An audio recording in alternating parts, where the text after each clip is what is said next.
¿Qué tal, amigos de La Chimenea? Esta chimenea que en esta fría mañana nos cae, pero como anillo al dedo. Sí. Ángel, ¿qué me cuentas de nuevo iniciando este año? Pues muy contento, amigo mío, aquí muy interesado en la plática que teníamos tras bambalinas con mi querido invitado, que ya diremos ahorita su nombre, él se presentará. Muy interesante, muy contento. Así es. Pues bien, amigos de la Cámara Nacional de Comercio, nuevamente estamos arrancando este 2025 con nuevos retos, con nuevos proyectos, y precisamente el día de hoy queremos presentarles un nuevo proyecto para La Chimenea, indudablemente, pero que este proyecto se ha venido consolidando año tras año gracias al esfuerzo, ¿verdad?, y al impulso de un puñado de hombres. Suena como heroico el asunto, pero creo que hay mucho detrás de ello. Eso, sí. Así es que tenemos aquí a un gran invitado. Preséntate, estimado Alejandro. ¿Qué tal? Muchísimas gracias, Alfonso. Ángel, gracias por la invitación. Buenos días. Soy Alejandro Torres, soy el coordinador general del San Patricio Fest México.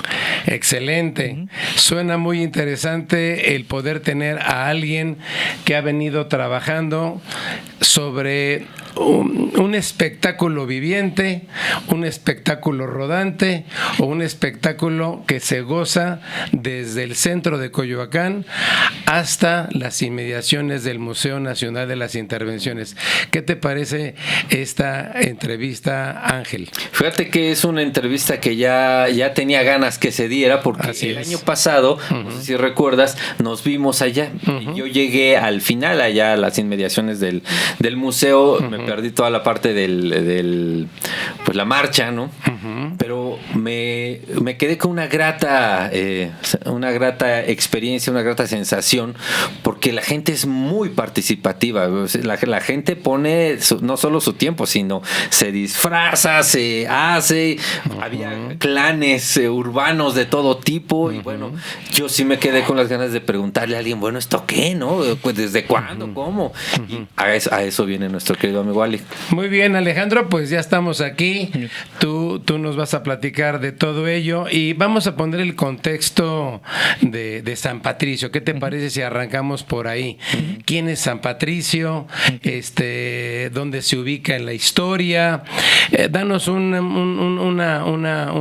contexto de este gran santo. Muy bien. Pues bueno, San Patricio es el santo patrono de Irlanda. De Irlanda. Es el santo que está identificado más comúnmente con la tradición irlandesa. Él en el siglo VI está considerado como el que expulsa a todo el mal y a todo lo negativo de la isla de Irlanda, llevando el catolicismo. De hecho, hay una leyenda en la que habla que él expulsó a todas las alimañas de la isla. Entonces, en Irlanda no hay serpientes. Entonces, la tradición dice que él las expulsó.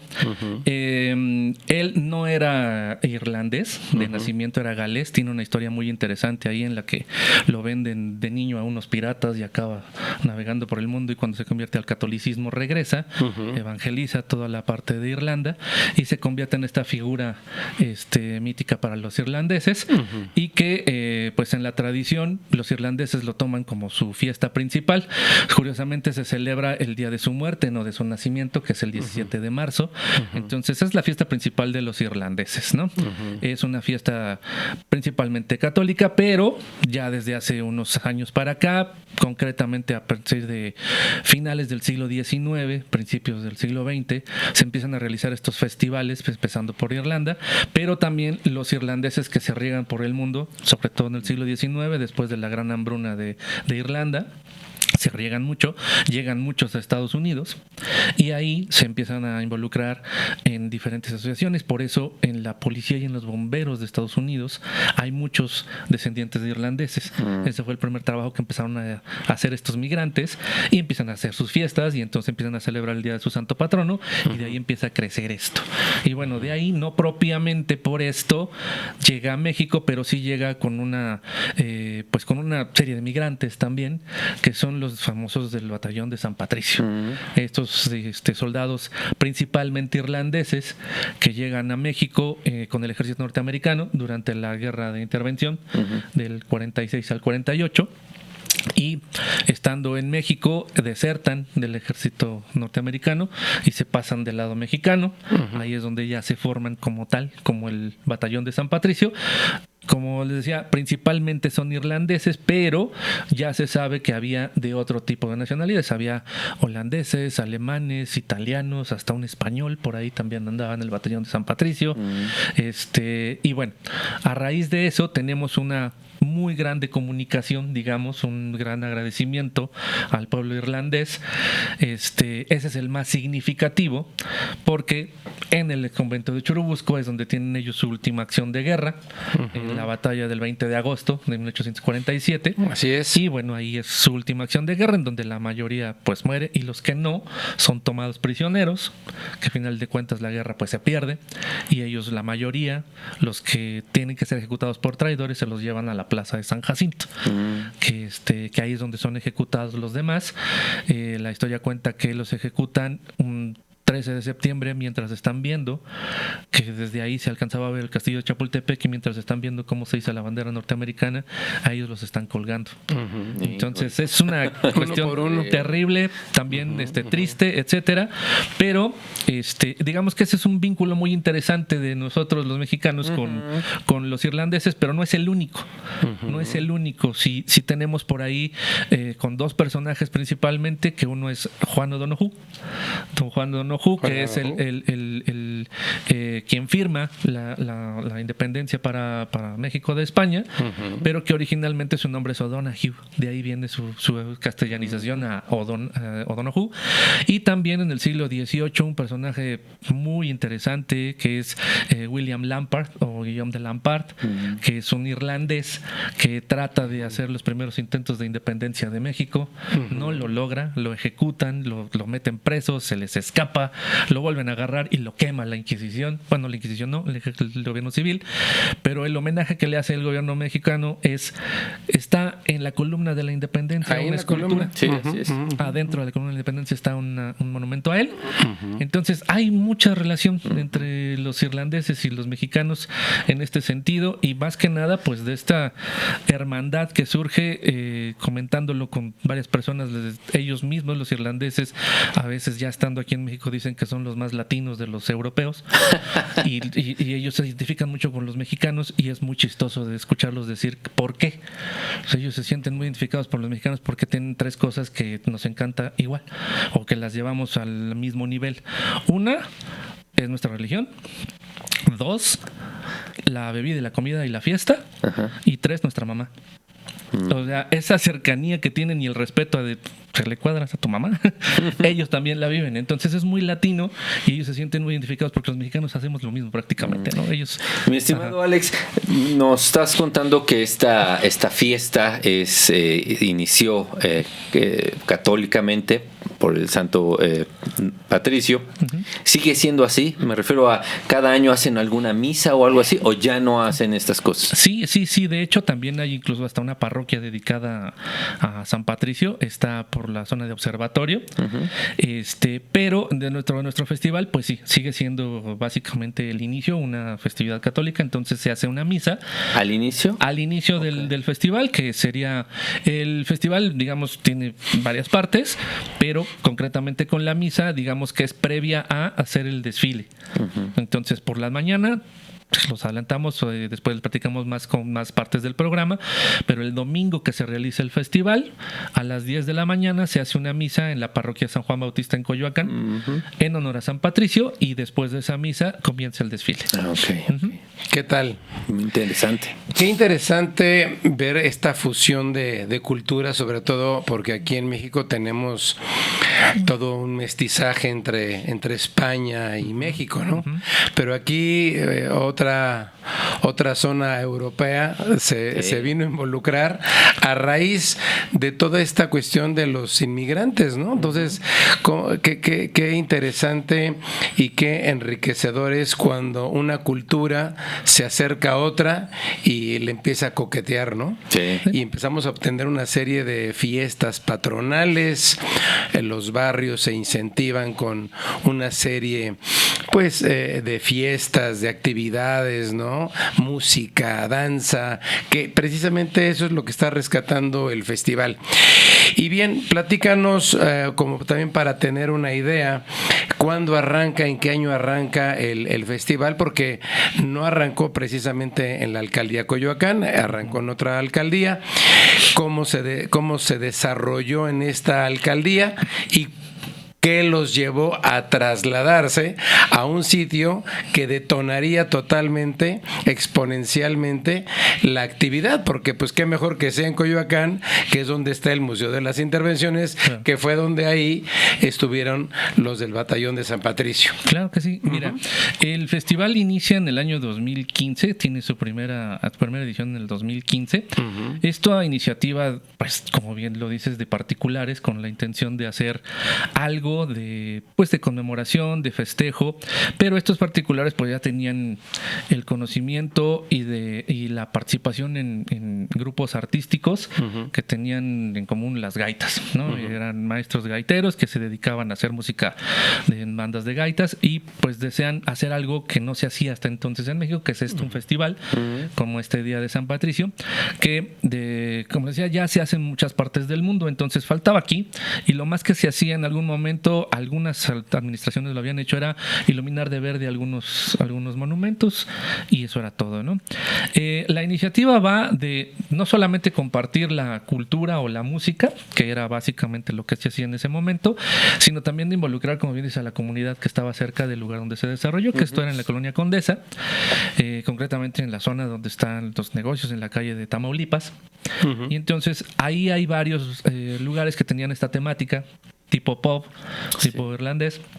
Dijimos, bueno, si es el lugar adecuado, se puede hacer, se les puede invitar y sumar para que tengamos todavía una mayor proyección tanto para los negocios como para el arte que hacían estos grupos, ¿no?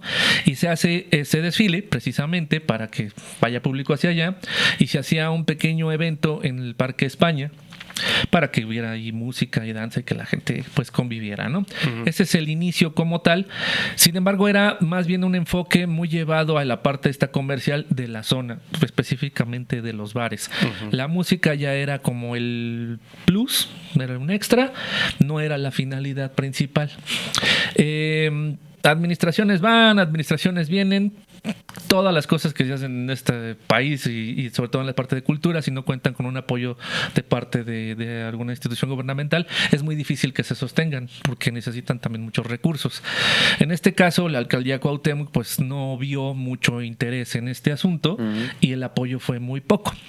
Al principio sí, pero de repente ya no existía, ¿no? Entonces llegamos a tener pues incluso hasta problemas para poderlo hacer. Ahí se cortaron algunos apoyos de parte de Alcaldía Cuauhtémoc, y eso fue durante los primeros años. Se insistió muchísimo para que esto levantara. ¿De qué año estamos hablando? Del 2015 hasta el 2017. Okay. Fueron esos 2 años en los que pues se estuvo insistiendo mucho en hacerlo ahí. Para el 2018 prácticamente ya no se podía hacer porque no había mucho apoyo de parte de la alcaldía. Fue algo muy complicado de hacer y el evento se mantuvo muy pequeñito, o sea, había muy poca respuesta del público, no se podía mantener, había un permiso, pero no había más apoyos de parte de nadie, ¿no? Entonces, esos últimos 2 años, 17 al 19, fue ya muy complicado hacerlo, y para el año 2019, pues prácticamente fue más bien, ya no quiero que lo hagas. Entonces, se tuvo una experiencia muy, muy dramática de casi a días de que se hiciera, no tienes permiso para hacerlo. Entonces, ¿qué hicimos? Pues tratarlo de resolver de alguna manera con algunos amigos que son parte de la comunidad de descendientes de irlandeses. Concretamente la familia Farrell nos ayudó bastante y conseguimos un apoyo para poder hacer algunas cosas en la alcaldía Benito Juárez. Y solamente se hizo una vez ahí, prácticamente obligados para llegar ahí. Sin embargo, la gente ya manifestaba interés y nos siguió, o sea, en cuanto se les dijo, ya no estamos en la Condesa, vamos a estar esta vez acá, respondieron, sí llegó bastante público, pero no se pudo organizar de manera adecuada, no había mucho que hacer por ahí, y después nos vino la pandemia. Okay. Y después de la pandemia, de hecho, se mantuvo en línea, se hicieron algunas actividades en línea, el interés se mantuvo ahí, pero a partir de ahí estuvimos cerca, porque la actividad se hacía en el Parque de los Venados, pues también estábamos muy cerca ya. Del otro lado de Avenida de Churubusco está el convento de Churubusco. Entonces dijimos, ¿por qué no nos vamos para allá? O sea, es el lugar natural donde podríamos hacerlo. De hecho, ahí estuvieron los irlandeses, pues hagámoslo ahí, ¿no? Nos acercamos a las autoridades del Museo de las Intervenciones y fue muy bien recibida la propuesta. La verdad es que la licenciada Cecilia Genel, que es la directora del museo, nos ha apoyado bastante, recibió de muy buena gana la propuesta, nos abrió las puertas para poder programar ahí actividades. Y ahí viene un giro muy interesante del festival. Ahí cambia completamente de ser tratado como una parte meramente comercial a una parte cultural y comercial. Entonces empezamos a potenciar esta parte de la historia que tiene el museo, las actividades que hace el mismo museo, con la temática de las intervenciones, con todo lo que se puede promover ahí, y entonces empezamos a meter más actividades culturales. ¿Cómo cuáles? Se hicieron conferencias con historiadores, especialistas en el tema de la guerra de intervención. Se hicieron ciclos de cine con películas de tradiciones irlandesas, mitología, etcétera. Se hicieron clases presenciales de baile irlandés, de instrumentos de música irlandesa, y teatro también. Tenemos ahí la participación de un actor que cuenta leyendas irlandesas. Entonces se empezó a manejar de esta manera estas actividades y se empezó a complementar con todos los conciertos, porque cada vez se nos acercaron más grupos y artistas y academias de danza irlandesa o de tradición celta, y entonces empezó a nutrir esto de esa manera. Entonces ahora ya es un festival más cultural que la parte comercial, sin perderlo como tal, pero es más bien enfocado a la parte histórica y cultural. Muy bien. Ahora bien, ya estando ubicados en la alcaldía Coyoacán, tenemos obviamente la alcaldía como Coyoacán como la sede, pero ¿qué intervención traemos con la embajada de Irlanda aquí en México? ¿Cómo se viene dando el impulso a través de ellos? Bueno, la embajada de Irlanda siempre ha estado presente desde las primeras ocasiones que se les hizo una invitación. Han participado, actualmente apoyan sobre todo las actividades que se presentan para el día domingo, que es el día fuerte del festival. Sí tenemos presencia de los embajadores, hemos tenido la presencia de 3 embajadores y embajadoras ahí. Ellos participan principalmente en la inauguración del desfile y en las primeras presentaciones en los espectáculos. Están ahí, dirigen algunas palabras, nos han apoyado con esto y con la parte de difusión. Tomando en consideración que también la embajada de Irlanda es una representación pequeña, no es una representación muy grande, y el embajador tiene a su cargo no solamente la parte de México, sino de todo el Caribe y Centroamérica. Entonces tiene que cubrir también otras actividades que se hacen de la misma temática para esa misma fecha. Entonces a veces es un poco difícil, pero la mayoría de las veces han estado con nosotros acompañándonos. Pero sí tenemos el apoyo de ahí de la embajada de Irlanda. Qué bien. Bueno, ¿qué te parece o qué les parece si hacemos una pausa para darnos un respiro? Porque tenemos otras preguntas muy interesantes con respecto a la parte empresarial, a la parte que genera y que activa este gran San Patricio Fest. Así es que estamos de vuelta con ustedes y los esperamos, no se vayan. Continuamos con nuestra entrevista. Ángel, ¿qué te parece si podemos de alguna manera darles las redes, recordárselas a todos nuestros amigos que estamos como La Chimenea, el podcast? En todas las redes, en Facebook, en Instagram, en Apple, no sé qué. Apple algo, busquen, seguro lo van a encontrar en YouTube. Muy bien. Yo tenía una pregunta muy interesante, porque después de que nos platicó todo eso, y te quería preguntar, mi estimado Alex, ¿qué es lo que tú haces dentro de todo esto que nos acaba de comentar? Porque es mucho, no se trata nada más de un desfile que va de un lado al otro, es una cantidad de cosas tremendas. ¿Cuál es tu labor ahí? ¿Tenemos tiempo para platicar? Sí, claro. Todo lo que hacemos. Bueno, yo como coordinador general precisamente hago esta recopilación no solamente de la parte artística, sino de la parte que tiene que ver con grupos artísticos y contacto con vendedores, con comerciantes que vienen a participar también con nosotros, y el contacto institucional a autoridades y permisos y toda la tramitología y burocracia que tiene todo esto. Yo me dedico a hacer todo ese tipo de trámites. Y también a la parte de contacto con medios en la mayoría de las veces, ¿no? Ajá. Entonces es la coordinación en total para preparar el festival, ¿no? Esto es todo lo que se necesita para poderlo echar a andar. Y al momento de que se echa a andar es estar en situ. En la logística. Exactamente, en la logística, desde toda esta parte que no ve la gente, que si un festival empieza a las 10 de la mañana, pues el que está ahí tiene que estar a las 6, porque hay que ver que instalen un templete, que el equipo, que la iluminación, que la limpieza, que las sillas, que la instalación de los vendedores, la coordinación también con los grupos de seguridad pública, de protección civil, apoyo de logística de parte de alcaldías, grupos de voluntarios, etcétera. Pero supongo que tienes un equipo. Sí, no somos poquitos. Pues. Exactamente, mira, si yo aunque estoy en la parte general, tenemos un equipo que se dedica a cada una de estas cosas, que me apoyan por toda la parte de relaciones públicas, porque pues no podemos atender, sobre todo que ya ahorita ya nos visitan medios al momento de levantar notas, entonces se encargan ellos de atenderlos. Tenemos una parte súper importante que es a quien yo le agradezco siempre toda su participación, que es Marlene Ortiz, que es la directora y coordinadora del desfile.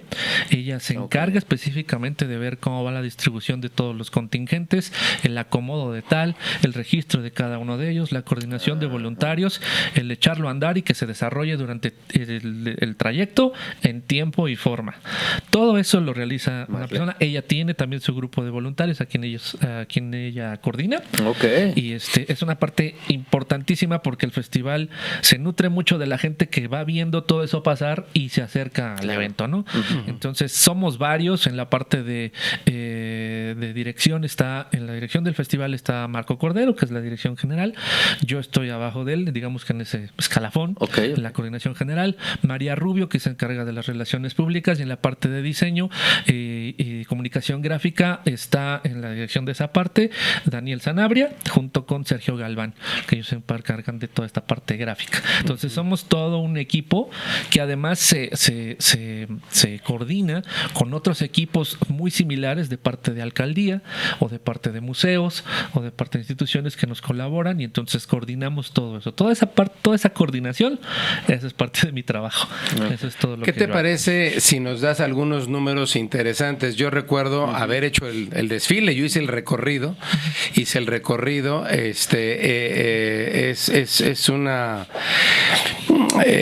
un conjunto de risas, alegría, música que está, ¿no? Entonces, contágianos platicándonos un poco esta parte de como cuánta gente realiza el desfile y cuánta gente se convoca o atrae. Danos esos dos números, ¿no? Un estimado de cuántos desfilan, porque yo recuerdo que estuve videograbando ahí con mi teléfono y había, pues, ¿qué te gusta? Había fácilmente unos 15 contingentes, ¿no?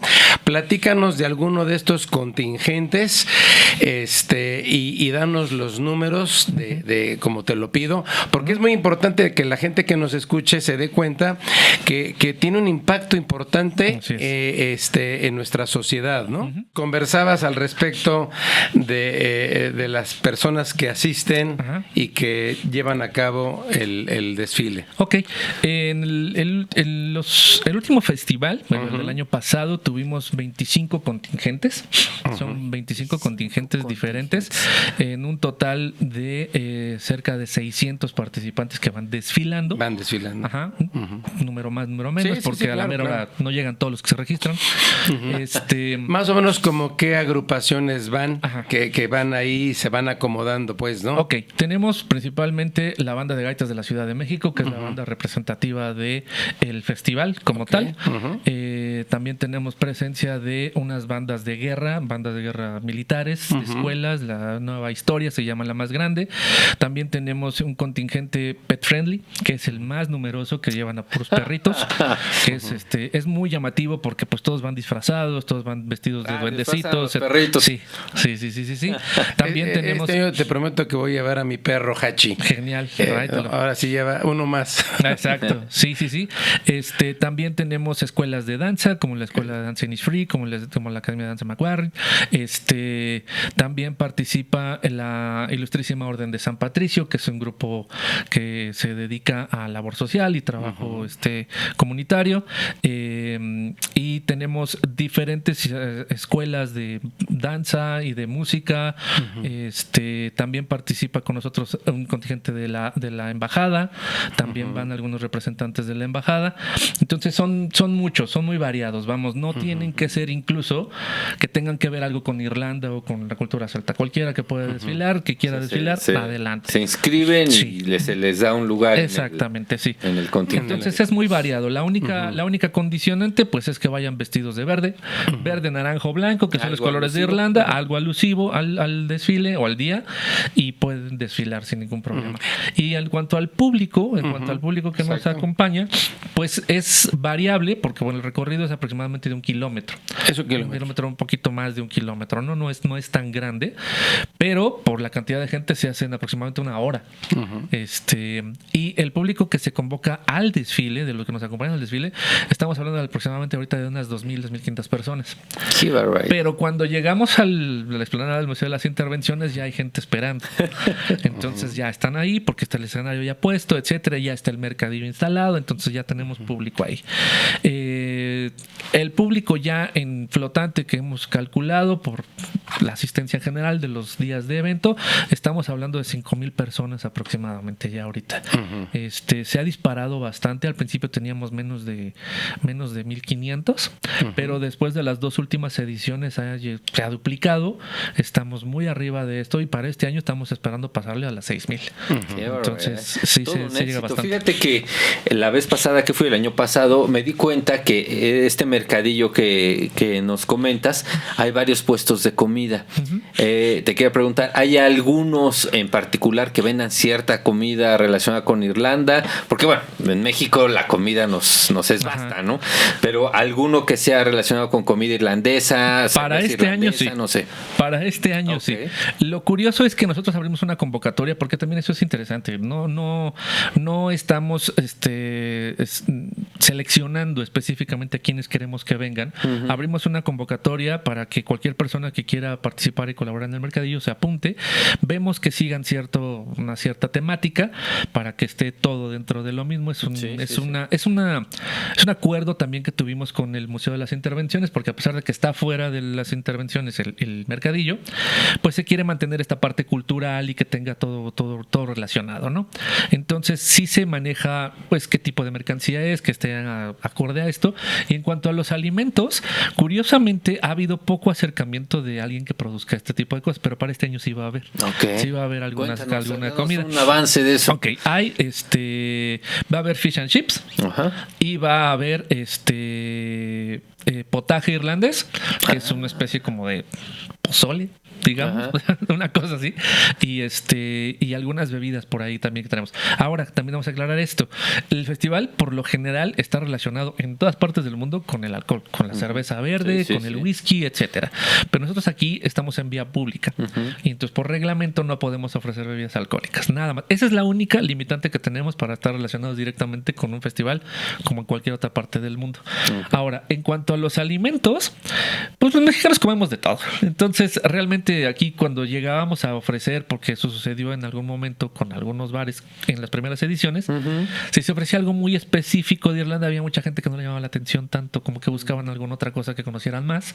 Entonces dijimos, mira, vamos a ampliar esto, que coman lo que quieran, que haya de todo. Entonces hay un poquito de todo, tanto de música, de comida mexicana como de otras partes, ¿no? Entonces hay postres, cafés, bebidas frías, chilaquiles, hay todo.